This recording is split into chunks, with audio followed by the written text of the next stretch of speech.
Hello అండి, welcome back to my channel. ఈ వీడియోలో మనం రొయ్యలతో ఒక కర్రీ చేయబోతున్నామండి. గోంగూర పచ్చిరొయ్యలు అందరికీ తెలిసిన కర్రీయే కదా, కానీ ఈసారి మనం చుక్కకూర వేసి చేద్దాం. దీనికోసం ముందుగా మనం స్టవ్ మీద ప్యాన్ పెట్టుకొని కొంచెం ఎక్కువ ఆయిలే వేసుకొని హాఫ్ కప్ ఆనియన్స్ వేసి ఫ్రై చేసుకుందాం. ఇందులోనే 2 స్లిట్ చేసిన పచ్చిమిర్చి కూడా వేసుకొని ఆనియన్స్ బాగా బ్రౌన్ కలర్ వచ్చే వరకు ఫ్రై చేసుకుందాం. తర్వాత ఒక 1 టేబుల్ స్పూన్ వరకు అల్లం వెల్లుల్లి పేస్ట్ వేసి పచ్చివాసన పోయే వరకు ఫ్రై చేసుకుందాం.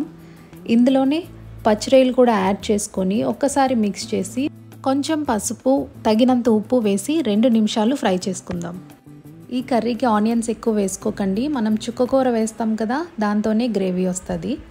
ఇప్పుడు ఇందులో 2 టేబుల్ స్పూన్స్ కారం వేసుకొని ఒక్కసారి మిక్స్ చేసి వాటర్ వేసుకొని రొయ్యలు ఉడికే వరకు కుక్ చేసుకుందాం. ఒక 10 మినిట్స్ సరిపోతుందండి. ఈలోపు మనం చుక్కకూర నీట్గా వాష్ చేసి పెట్టుకుందాము. నేను ఇక్కడ 2 కట్టల చుక్కకూర ఆల్రెడీ కడిగి పెట్టుకున్నానండి. ఇది 10 మినిట్స్ తర్వాత ఇంకా వాటర్ ఉండగానే కర్రీలో వేసేసుకుందాం. మూత పెట్టుకొని ఒక 10 మినిట్స్ కుక్ చేసుకుందాం.